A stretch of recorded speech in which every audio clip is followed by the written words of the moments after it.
میں آتا ہوں چیلن سینٹر سے۔ ناظرین، اس وقت سیاسی صورتحال کا جو اتار چڑھاؤ ہے وہ دن بہ دن بڑھتا جا رہا ہے۔ جے آئی ٹی کی جو رپورٹ ہے اس کے بعد کچھ اور جو ہے گرما گرمی نظر آ رہی ہے۔ اور بھی بڑی پارٹیاں ہیں جو اس وقت سرگرم ہیں، کچھ نئی پارٹیاں بھی ابھرتی ہوئی نظر آ رہی ہیں۔ آج کا جو ہمارا پروگرام ہے وہ بھی اسی سلسلے میں ہے، اور آج کے جو ہمارے پروگرام کے مہمان خصوصی ہیں وہ ہیں چودھری خالد کھٹانہ صاحب ہیں، اور آج ہم اسی موضوع پر بات کریں گے کہ یہ جو اس وقت پاکستان کی سیاسی صورتحال ہے وہ اس کو کس طرح دیکھ رہے ہیں۔ السلام علیکم۔ وعلیکم السلام۔ سر کیسے ہیں؟ الحمدللہ خیریت۔ جو سب سے پہلے جو میرا آپ سے سوال ہے وہ یہ ہے کہ پاکستان میں اور بھی بڑی سیاسی جماعتیں ہیں، چھوٹی بڑی، ان میں آپ نے شمولیت اختیار نہیں کی، آپ نے اپنی پارٹی بنانے کا ایک ارادہ کیا، کیا وہ پارٹیاں اس قابل نہیں کہ آپ اس میں جائیں؟ بہت اچھا سوال ہے آپ کا بھائی۔ بات یہ ہے کہ اگر مجھے کسی بھی جماعت کا جو منشور ہے وہ اس ملک کے عوام کی فلاح کے لیے، اگر اس میں کچھ ایسی بات ہوتی جس پر 70 سال سے یا تو عمل کیا گیا ہوتا یا اس کے بارے میں سوچا گیا ہوتا تو یقیناً مجھے یہ بات سوچنے کی ضرورت نہیں تھی۔ بدقسمتی سے گزشتہ 70 سالوں سے کسی بھی ایک جماعت نے اس ملک کے غریب عوام کی فلاح و بہبود کے لیے یا ان کی معاشی ترقی کے لیے کوئی کام نہیں کیا۔ تو میں یہ کہوں گا کہ اس کی ضرورت مجھے تو شاید کم ہے، لیکن میرے ملک کے غریب عوام کو جو ہے وہ اس کی ضرورت زیادہ ہے۔ اچھا، آپ نے یہ جو پارٹی بنانے کا عزم کیا، ارادہ کیا پاکستان جناح لیبر پارٹی کے نام سے، اس کا منشور کیا ہے؟ اس کا جو بنیادی منشور ہے وہ ہے فلاحی نظام، وہ نظام جو اللہ تبارک و تعالیٰ نے ہمیں قرآن کے ذریعے ہمارے دین کے لیے وہ بھیجا تھا، اور جس پر ہم لوگ بدقسمتی سے عمل نہیں کر سکے۔ وہ منشور ہے انسانیت کی فلاح و بہبود کے لیے، مخلوق خدا کی فلاح و بہبود کے لیے، اور ان کے حقوق العباد جو قرآن میں کہے گئے ان کو پورا کرنے کے لیے۔ تو میں نے اس کے اوپر جو ہے وہ 43 ایئرز سوچ و بچار کیا، ناروے میں رہ کے مجبوریاں تھیں یہاں آنے کے لیے۔ تو اب میں ناروے کو خیر آباد کہہ کے وہ سارے جو موتی ہیں وہ اکٹھے کر کے وہاں سے جہاں پر عملی طور پر اس پر عمل کیا جا رہا ہے، تو یہ کوئی تخیلاتی تصور نہیں ہے۔ میں نے 43 ایئرز اس پر ریسرچ کیا ہے، وہاں کی تنظیموں کے ساتھ کام کیا ہے، اور میں نے اس کی تہہ میں جا کے وہ راز جو ہیں وہ وہاں سے یہ کہہ لیں کہ میں وہاں سے وہ اٹھا کے لے آیا ہوں، جو جس پر چل کر ان لوگوں نے ترقی کی، اور وہ سیدھا ایک ہی راستہ ہے، وہ صراط مستقیم ہے۔ وہ لوگ جو ہیں وہ سچائی ایمانداری کے ساتھ کام کرتے ہیں، اور جو قرآن میں مساوی معیشت کا جو ہمیں درس دیا گیا ہے اس پر وہ عمل کرتے ہیں، اور وہ کامیاب زندگی گزار رہے ہیں۔ بے شک میں یہ کہوں گا کہ پاکستانی عوام جو ہے وہ اس سے بالکل بے خبر نہیں ہے، بلکہ ہر جو ہے والدین کی خواہش ہے کہ ان کا بچہ بھی یورپ چلا جائے۔ تو میری یہ کوشش ہے کہ آئندہ یورپ سے بچے یہاں کر کام کریں گے، اور ہم انشاءاللہ پاکستان کو یورپ کی طرح ایک خوبصورت ملک بنائیں گے، جس کا خواب ہمیں علامہ اقبال اور قائد اعظم محمد علی جناح نے دیا تھا۔ پاکستان جو ہے وہ فلاحی ریاست کے نام پر بنایا گیا تھا، لیکن بدقسمتی سے انگریز چلے گئے اور کالے انگریز چھوڑ گئے، جنہوں نے آج تک ہماری قوم کو ہے وہ غلام بنا کے رکھا ہے۔ کیسے ممکن ہوگا؟ یہ تو آپ بتا رہے ہیں کہ ہم اس کو یورپ کی طرح بنائیں گے، لیکن جو پاکستان کے اس وقت حالات ہیں، جو پاکستان اس وقت مسائل سے دوچار ہے، ان حالات اور ان مسائل میں یہ کیسے ممکن ہو سکتا ہے؟ اس کے کوئی آپ نے لائحہ عمل بنایا ہوا ہے جو آپ عوام کے سامنے پیش کرنا چاہیں گے؟ میں گزارش کروں گا کہ جو آپ نے پاکستان کے مسائل کا ذکر کیا ہے، میں سمجھتا ہوں کہ جب ہم قرآن کو چھوڑ گئے تو پھر ظاہر ہے قرآن کے اندر یہ بتایا بھی گیا ہے کہ پھر ان مسائل کا بھی خیال کرنا جس سے آج ہم دو چار ہیں۔ تو یہ لائے عمل میرا نہیں ہے، یہ میرے مولا کا ہے، اور یہ ہمیں جو ہے وہ ضابطہ حیات یعنی آئین ایک دیا گیا ہے، اسے ہٹ گئے جب ہم نے چھوڑا اس کو، تو یہ جو ہم محرومیاں، یہ جو ناکامیاں، یہ جو غربت، یہ جو دہشت گردی، یہ جتنے مسائل ہمارے، یہ بالکل ممکن ہے۔ اس پر میں نے مکمل ہوم ورک کیا ہے، اور اس کی بنیاد میں آپ کو بتا رہا ہوں کہ وہ حضرت عمر کے زمانے میں شروع ہوئی تھی کہ مزدور کی جو تنخواہ ہے، ایک ورکر کی تنخواہ، چاہے وہ کانسٹیبل ہے، چاہے کوئی ٹیچر ہے، جو بھی ہے، اس کی کم سے کم جو ماہانہ تنخواہ ہے وہ 1 تولہ سونا ہونا چاہیے اس وقت۔ تو آج اگر جو ہے وہ حضرت عمر زندہ ہوتے اور ان کا زمانہ ہوتا اور موجودہ جو وقت ہے اس کی ضروریات، یہ جو کوٹھیاں ہیں، بنگلے ہیں، یہ جو ٹی وی ہے، یہ جو ٹیلی فون سیٹ ہیں، یہ اگر ضروریات ہوتی تو یقیناً ناروے کی طرح وہ بھی 6-7 تولے سونے کے برابر اعلان کرتے۔ تو میں نے کہا کہ اس کا آغاز ہم 1 تولے سے نہیں، اس کا ہم آغاز 2 تولے سے کریں گے انشاءاللہ، کہ کم سے کم پاکستان میں تنخواہ جو ہے وہ 1 لاکھ روپیہ ہونا چاہیے۔ یہاں پر فری تعلیم ہونی چاہیے، سب کا فری علاج ہونا چاہیے، جو بوڑھے ہیں ہمارے جتنے بھی ہیں، چاہے انہوں نے کام کیا ہے نہیں کیا، ان کی پینشن ہونی چاہیے، یتیموں کو، بیواؤں کو، بیماروں کو، بے روزگاروں کو ماہانہ وظائف ملیں، تاکہ معاشرے کے اندر یہ جو ہم دیکھ رہے ہیں بے شمار ایسی بیماریاں، بے شمار جو ہے وہ ایسے حالات لوگوں کے مجبور ہو کر چھوٹے بچوں سے وہ کام کروا رہے ہیں۔ ہمارے ایم پیز جو ہے ان کے گھروں میں 7-7 8 سال کے بچے جو ہے وہ ان کو قتل اور ذبح کیا جا رہا ہے، چاہے ایگزیکٹلی میں اسی طرف اشارہ کر رہا ہوں کہ ان کو مارا جا رہا ہے۔ تو یہ بدقسمتی ہے ہمارے عوام کی، اور میں سمجھتا ہوں کہ جن لوگوں نے اس ملک میں آ کر جابرانہ، ظالمانہ، جاگیردارانہ نظام جو ہے وہ اس کو جاری رکھا ہے، یہ ایک فرعونی نظام ہے، ہم اس کے خلاف نہ صرف یہ منشور لے کر آئے ہیں بلکہ عملی طور پر میدان میں آ چکے ہیں۔ میرے ساتھ بے شمار لاکھوں کی تعداد میں ساتھی موجود ہیں جنہوں نے یہ کہا کہ جناب آپ سوشل میڈیا سے نکل کر آپ عوام کے سامنے آ جائیں۔ آج الحمدللہ جہلم چونکہ میرا گھر ہے، جہلم جو ہے وہ میرا گاؤں ہے، جہلم میرا شہر ہے، تو جہلم کے جو میرے بہن بھائی ہیں انہوں نے بھرپور ساتھ دینے کا وعدہ کیا ہے، اور انشاءاللہ یہ جو ہمارا قدم ہے یہ ترقی کی طرف جائے گا، یہ عوام کی فلاح کی طرف جائے گا۔ تو میں آپ کے اس سوال کی طرف آتا ہوں، یہ کیسے ممکن ہے؟ تو یہ سوال ہونا چاہیے تھا لازمی۔ تو اس کا بڑا آسان جواب ہے، پورے یورپ کی جو معیشت ہے اس کا دار و مدار ان کے ٹیکس پیئر پر ہے۔ میں نے ہر فرد کو جو بھی کام کرے گا 1 لاکھ روپیہ جب اس کو تنخواہ ملے گی اس میں سے 20% 25% وہ انکم ٹیکس دے گا اس بھیک مانگنے والی حکومت کو جو اس وقت IMF سے قرضے لے رہی ہے اور عوام بھوکی مار رہی ہے۔ یعنی ہم لینے والوں میں شامل نہیں ہوں گے، ہم ان کو دینے والوں میں شامل ہو رہے ہیں۔ ہم نے خزانے کو بھرنا ہے، ہم نے بیت المال کو خود بھرنا ہے، اور اسی سے پھر وہ وسائل اکٹھے ہونے ہیں جس سے یہاں پر اسپتال بنیں گے، یونیورسٹیاں بنیں گی، ہر ایک کے۔ جی صاحب آپ کی بات کاٹ رہا ہوں، یہ جو حکومت ہے یہ 10,000 سیلری دینے سے بھی قاصر ہے، تو یہ 1 لاکھ کس طرح دے گی؟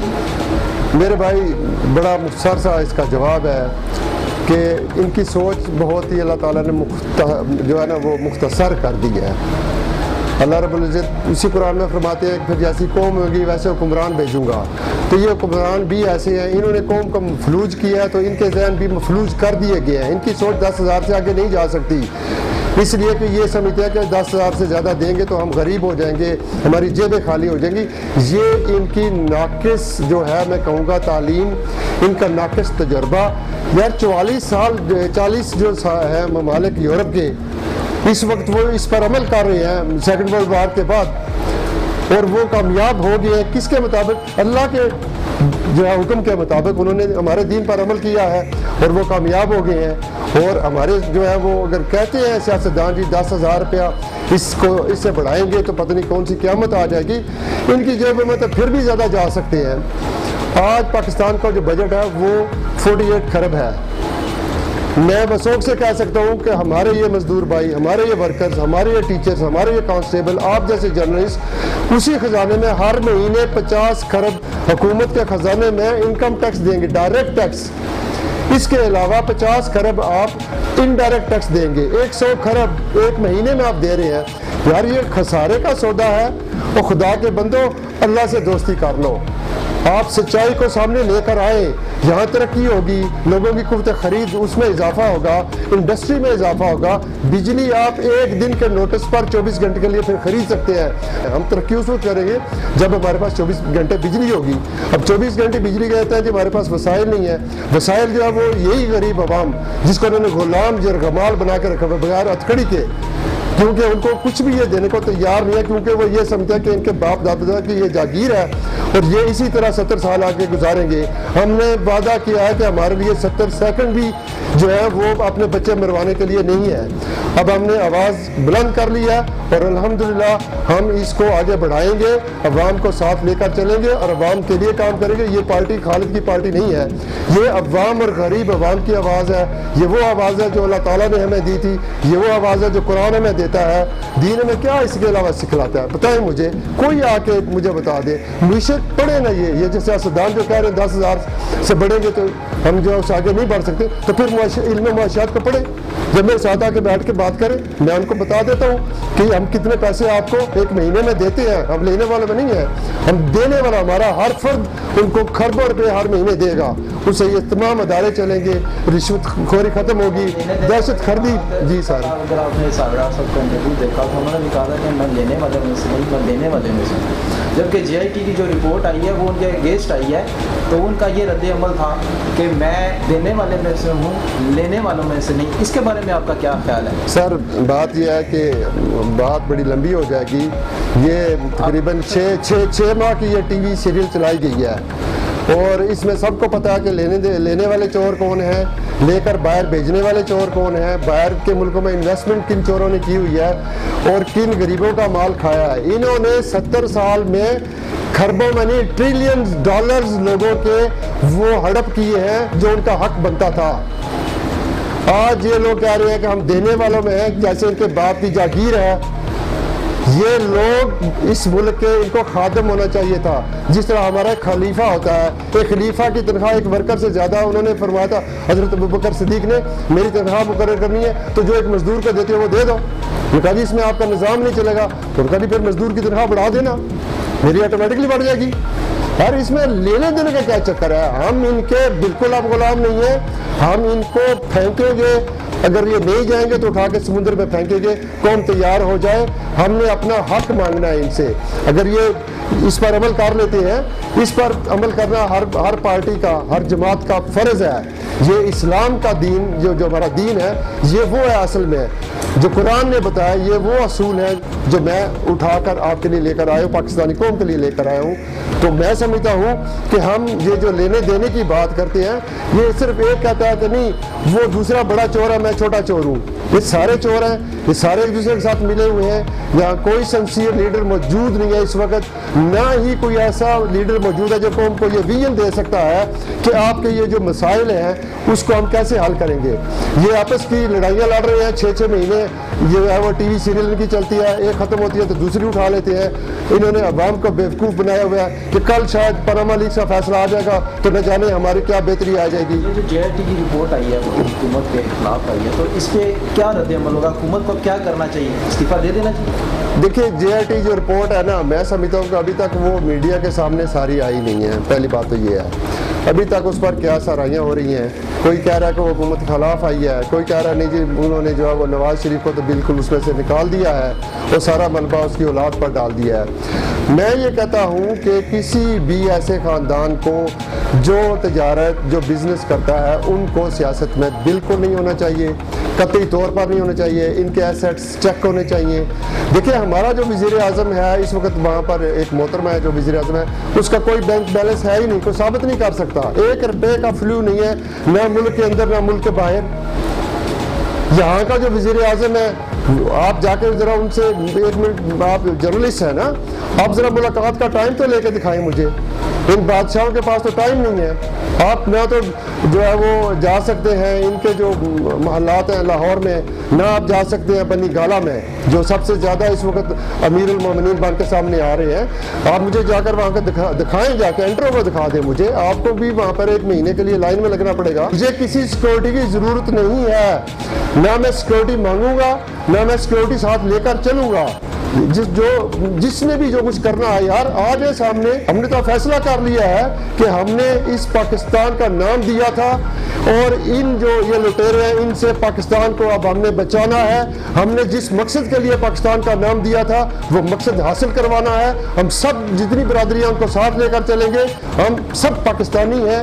ہم نے یہ فیصلہ اب یہ کر لیا ہے کہ ہم نے ان سے نجات حاصل کرنی ہے, ان لٹیروں سے, ان وڈیروں سے, ان ظالموں سے, ان جاگیرداروں سے اور ان سیاستدانوں سے, سب سے. اس لیے کہ آج تک وہ پاکستان کو ایک بھی قابل عمل منشور نہیں دے سکے. اچھا یہ جو ابھی الیکشن بہت قریب ہے, 2018 آنے والا ہے, سر پہ چڑھا ہوا ہے, الیکشن سر پہ چلے گئے ہیں. جی 2018 کے الیکشن میں آپ پاکستان مسلم لیگ نون, پاکستان تحریک انصاف, پاکستان پیپلز پارٹی, ان کا کیا فیوچر دیکھ رہے ہیں؟ دیکھیے میں گزارش کروں گا کہ یہ لوگ اندر سے بہت ہی جو ہے نا وہ منجے ہوئے ہیں, ایک دوسرے سے یہ ملے ہوئے ہیں. یہ باریاں مقرر کرتے ہیں اپنی اپنی, آج اس کی باری ہے, پھر اس کی باری ہے, اس کو کون بچائے گا, اس کو کون بچائے گا.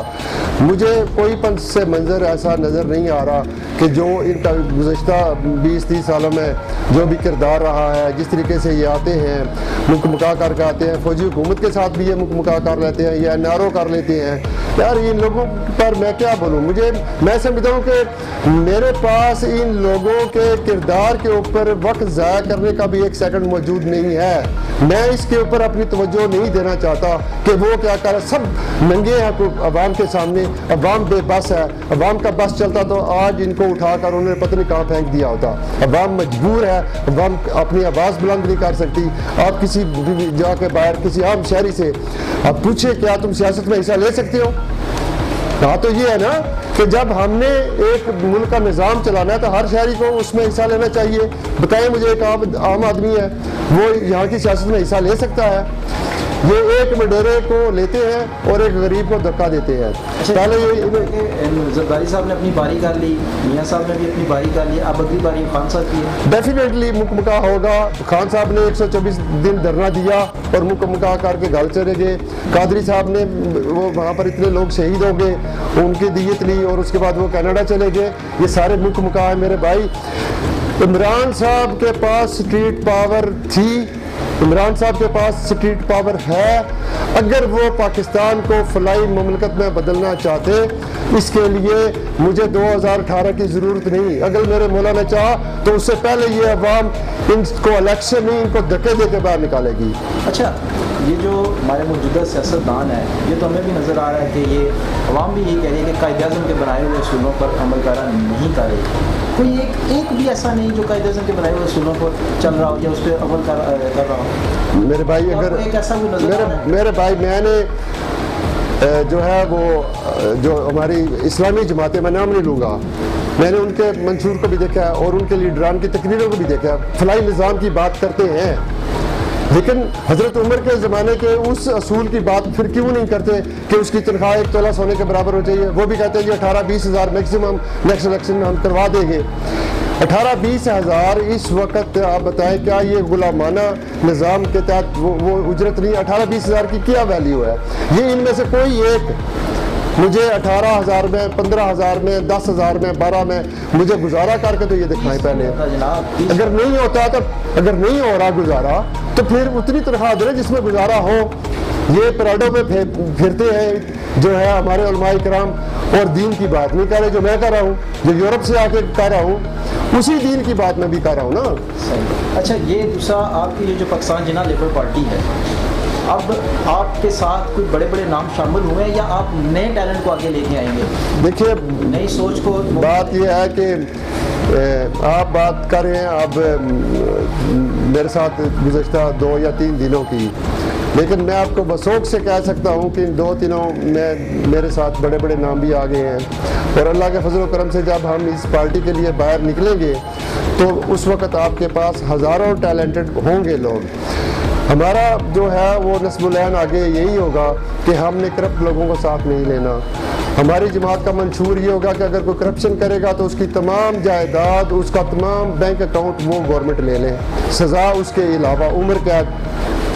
ہم نے وہ کام بالکل نہیں کرنا کہ ہم کہتے ہیں کہ ہم امین ہیں، ہم صدیق ہیں، اور دائیں اور بائیں ہم نے چوروں اور لٹیروں کو بٹھا رکھا ہے، یہ ہماری جماعت جو ہے وہ بالکل نہیں کرے گی۔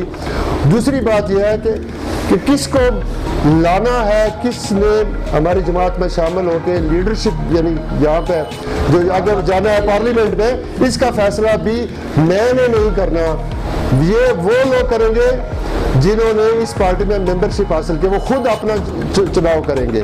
کہ آپ کو پارٹی میں بڑے بڑے نام، تو ان ناموں میں سے آپ کے پاس بھی جو نام آئے ہیں ان کو آپ بتانا چاہیں گے؟ دیکھیے بھائی، جیلم کے حوالے سے یہ جو ہم نے کام شروع کیا ہے، تو اب آپ بضد ہیں تو میں آپ کو بتا دیتا ہوں کہ Chaudhry Asad Baraich advocate high court Jhelum کے ویل ناؤن وکیل ہیں، وہ صدر ہیں اب میرے ساتھ اس party Pakistan general labour party کے۔ تو اس کے علاوہ جو ہے وہ راجہ شہزاد صاحب، وہ کل میرے پاس آئے ہیں خود کہ جی وہ آئے ہیں ادھر سے بلداد خان سے، تو وہ آلریڈی ویل نون پولیٹیشین ہیں اس ایریے کے، وہ اس میں شامل ہو گئے ہیں۔ یعنی یہ تو ابھی پرسوں پارٹی اناؤنس ہوئی ہے، تو آپ دیکھ سکتے ہیں کہ جیل میں اور میرے ساتھ بے شمار گھرانوں سے بڑے پیغامات آ رہے ہیں، تو الحمدللہ آپ کو بہت اچھی خوشخبریاں ملیں گی۔ اچھا، ویسے تو پورا پاکستان ہی ہمارا ہے، آپ کہیں سے بھی الیکشن لڑ سکتے ہیں، لیکن آپ نے کچھ سوچا تو ہوگا کہ میں کس جگہ سے الیکشن، کیونکہ یہ آپ کا بھائی ضلع ہے، آپ کا بھائی علاقہ ہے، کیا آپ یہاں سے الیکشن لڑنا چاہیں گے؟ دیکھیے، میں نے سب سے پہلے تو جائزہ لینا ہے کہ ہماری پارٹی اسٹرینتھ کہاں تک جو ہے وہ اس شارٹ پیریڈ میں وہ جا کے تو وہ مضبوط ہو جاتی ہے۔ سیکنڈلی، میں ذاتی طور پر نہیں سمجھتا کہ مجھے پرسنلی الیکشن میں حصہ لینا چاہیے۔ میرا جو مشن ہے وہ ہے اس نظام کو رائج کروانا، تو اس کے لیے میرے پاس پاکستان میں ٹیلنٹس کی کمی نہیں ہوگی۔ میرے پاس اگر میں ذاتی طور پر اپنی تصویریں کھنچانے کے لیے جی میں کینڈیڈیٹ ہوں اس کا فلان ڈسٹرکٹ، یہ نہیں، میری یہ ذاتی سوچ ہے کہ میں بحیثیت چیئرمین پارٹی میں لیڈ تو ضرور کروں گا، ان کو گائیڈ بھی کروں گا کہ آیا وہ ان جو تمام ہمارے جتنے بھی اس پارٹی کے منشور میں جو چیزیں شامل ہیں اس پر عمل کروا رہے ہیں یا نہیں کروا رہے، وہ اس کے پابند ہوں گے۔ تو ذاتی طور پر میں نہیں سمجھتا کہ الیکشن لڑنا جو ہے وہ زیادہ اہم ہے، تو اس میں ڈیفینیٹلی پارٹی جو ہے اس کے جو ٹیلنٹڈ جو نوجوان ہیں وہ آئیں گے، اس میں وہ تجربہ کار لوگوں کو بھی لے سکتے ہیں۔ پاکستان میں نیک لوگوں کی بالکل کمی نہیں ہے، یہ کروڑوں کی تعداد میں ہے، ان کو تو مجبور کر کے انہوں نے جو ہے وہ ان حالات تک پہنچا دیا ہے کہ وہ اپنی آواز بلند نہیں کر سکتے، وہ اپنی سیاسی جماعت بنا نہیں سکتے۔ میں پاکستانیوں کو ان کے حقوق کے لیے، ان کے حقوق کی جد و جہد کے لیے ایک نظریہ دے رہا ہوں، یہ میرا مشن ہے۔ پارٹی وہ اپنی خود بنائیں، یہ ان کی پارٹی ہوگی، اس میں کس کو وہ لے کر آ رہے ہیں اس کے فیصلے وہ خود کریں، وہ فیصلے میں نے نہیں کرنے، نہ اس میں نے شامل ہونا ہے۔ ہاں، میں یہ ضرور ان کو بتا دوں گا کہ اگر وہ کوئی گندا انڈا ان کے پاس آتا ہے تو میں بتاؤں گا کہ اس میں سے چوزا نہیں نکلے گا، یہ گندے کا گندا رہے گا، اس کو پلیز شامل نہ کریں۔ آپ نے جو دوسرا پریس کانفرنس کی اس میں ایک بات کہی تھی کہ آپ پاکستان پیپلز پارٹی کے جلے رہے ہیں، تو وہ جلا کیوں گم ہو گیا، وہ جلا کیوں نظر نہیں آتا، اس جلے نے اپنی پارٹی کو کیوں چھوڑ دیا؟ دیکھیے، یہ ایک بڑا جو ہے وہ میں کہوں گا کہ اچھا سوال ہے۔ اس وقت ایوب خان کا دور تھا، میں نے وہ دور دیکھا، اس کے بعد آخر میں بھٹو صاحب ہمارے وزیر خارجہ بھی بنے، جب انہوں نے اپنی پارٹی بنائی اور انہوں نے غریب عوام کے لیے آواز اٹھائی، تو ہمیں یہ یقین تھا کہ یہ شخص واقعی آمریت کے خلاف جو اٹھ کھڑا ہوا ہے تو یہ عوام جو ہے ان کے لیے کرے گا۔ بھٹو صاحب کرنا چاہتے تھے، اس میں کوئی شک کی بات بھی نہیں ہے، لیکن بھٹو صاحب بیسیکلی وہ سوشلسٹ تھے، ان کی تعلیمات جتنی اپنی تھیں اس میں جو سوشلزم ہے وہ جھلکتا تھا۔ بھٹو صاحب نے اپنی زندگی میں کئی ایسی پھر غلطیاں کی، جیسے انہوں نے جو ہے وہ نیشنلائز کر دیا انڈسٹری کو، انہوں نے جاگیرداروں سے جو ہے زمینیں چھین لی اور کہا کہ 12.5 ایکڑ سے زیادہ کوئی نہیں رکھ سکتا، اور اس وجہ سے یہ جو جاگیردار تھے، یہ جو طبقہ تھا، اور اس میں جو کچھ دینی جماعتیں بھی تھیں کہ جی یہ اسلام کو چھوڑ کے سوشلزم لے آیا ہے، وہ ان کے خلاف ہوگی، اور بالآخر ضیاء صاحب نے جو ہے وہ اینڈ پہ بھٹو صاحب کو وہ شہید کیا۔ تو چھوڑنا جو تھا پارٹی کو وہ اس کے اور بھی کچھ وجوہات تھیں. وہ اس لیے تھی کہ میں آمریت کے خلاف تھا, میں جمہوریت کے حق میں تھا, بھٹو صاحب کا ساتھ دیا. لیکن جب بھٹو صاحب کا الیکشن ہوا اور بھٹو صاحب نے جو ہے وہ مجیب الرحمان کی جو اکثریت تھی جماعت اس کو تسلیم کرنے سے انکار کیا اور پھر اس کا جو ہمیں خمیازہ بھگتنا پڑا, ہمارا ایک حصہ جدا ہو گیا. میں نے اس دن سے جب ڈاکہ فعال ہوا تو میں نے جو ہے وہ اس دن پی پی پی کو چھوڑ دیا تھا کہ نہیں, ہم انسان ہیں, ہم فرشتے نہیں ہیں, غلطیاں ہم بھی کر سکتے ہیں لیکن اتنی بڑی غلطی نہیں کرنی چاہیے کہ میرے ملک کو, میرے اس پیارے جو وطن ہے اس کو نقصان پہنچے. اگر میں نے یہ سوچ کر سامنے آنا ہے کہ خالد فرسٹ اینڈ کنٹری جو ہے وہ جائے جدھر مرضی جائے, اس کے ٹکڑے ہوتے ہیں, تو جو نو نیور ان مائی لائف. میں چھوڑ کے 73 میں پاکستان سے, مجھے اس وقت بھی کمیشن مل رہا تھا ملٹری میں, میں وہ چھوڑ کے یہاں سے میں چلا گیا تھا ناروے, اس عزم کے ساتھ کہ میں واپس آؤں گا اور اس ملک کی میں خدمت کروں گا. اور اس ملک کے میں کہتا ہوں کہ جو عوام تھے ان کے وہ جو اس وقت کی جو خواہشات دبی ہوئی ہیں اور جو جرم انہوں نے نہیں کیا جس کی ان کو سزا دی گئی ہے 70 سال تک, انشاءاللہ تعالیٰ اگر میرے رب کو منظور ہوا تو ہم وہ تمام جو ہمارے پچھلی کوتاہیاں جو حکمرانوں سے ہوئی ہیں یا جو کچھ بھی ہوا ہے ہم اس کا بھی جو ہے وہ ازالہ کروائیں گے. اس کا ان کو یعنی جن لوگوں کے حقوق چھینے گئے ہیں اس کے مطابق ان کو ملنا چاہیے. یہ تو ایک اصول ہے کہ اگر آپ کا ایک حق چھینا گیا ہے 70 سال تک وہ حق آپ کو ملنا چاہیے, بہت ضروری ہے. اور پھر آئندہ جو لائف جس کا میں تذکرہ کر رہا ہوں وہ انشاءاللہ تعالیٰ جو گزشتہ 70 سالوں والی زندگی ہے اس سے 1000 درجے بہتر ہوگی. میرے ملک میں کوئی بھیک مانگنے والا نہیں رہے گا, میرے ملک کا کوئی یتیم اس وجہ سے جا کے وہ کام نہیں بچا کرے گا کہ اس کا والد نہیں ہے. یہ تمام تر ذمہ داریاں جس کا میں نے ذکر کیا یہ حکومت کی ہوں گی, آئین کے تحت ہوں گی, کسی ایک خالد کھٹانہ کے تحت نہیں ہوگی, کسی ایک وزیر اعظم کے تحت نہیں ہوگی کہ میں یہ دے رہا ہوں میں وہ دے رہا ہوں. میں کہتا ہوں اگر دینا ہے کچھ تو پھر عوام دے گی. جی ناظرین, آپ نے چودھری خالد کھٹانہ صاحب کی گفتگو سنی, یقیناً آپ کو بہت پسند آئی ہوگی.